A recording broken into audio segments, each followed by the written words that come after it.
ഇന്നത്തെ മനോരമ പത്രത്തിൽ 15/11/23 shot at sight എന്ന കോളം ആരെയും ആകർഷിക്കുന്നതാണ്. ഇതിലെ തലക്കെട്ട് ഇങ്ങനെയാണ്: സ്നേഹമല്ലേ കാശിലും വലുത്. ഒരു കോർപ്പറേഷൻ ജീവനക്കാരി റോഡിലൂടെ പോകുന്ന കുതിരയ്ക്ക് സ്വന്തം കയ്യിൽ നിന്നും പണം മുടക്കി പഴം വാങ്ങി നൽകുന്നു. അതിൻ്റെ ഉടമസ്ഥനരികെയുണ്ട് ഒരു പരിചയവുമില്ലാത്ത കുതിരയും ഉടമയും. എങ്കിലും ആ മിണ്ടാപ്രാണിയോടുള്ള സ്നേഹത്താൽ തൻ്റെ തിരക്കിനിടയിലും അവർ സ്നേഹിക്കാൻ സമയം കണ്ടെത്തുന്നു. എൻ്റെ നാട്ടിൽ ഒരു ജോസപ്പേട്ടനുണ്ട്. മിക്ക ദിവസങ്ങളും ഞങ്ങൾ കാണാറുണ്ട്. ഗുഡ് മോർണിംഗ് ജോസപ്പേട്ട എന്ന് ഞാൻ നീട്ടിപ്പറയും. പുള്ളി തിരിച്ചും. കാണുമ്പോൾ അഭിവാദ്യം ചെയ്യുന്നു എന്നത് മാത്രമാണ് ഞങ്ങളുടെ ബന്ധം.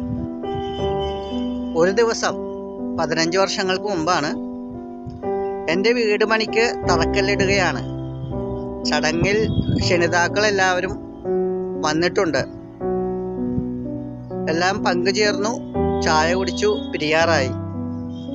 കൂട്ടത്തിൽ ക്ഷണിക്കാത്ത ഒരു വ്യക്തി ഒരു കവർ എൻ്റെ കയ്യിൽ തന്നിട്ട് പറഞ്ഞു, വീട് പണിയല്ലേ, പണം ആവശ്യമുണ്ടാകും.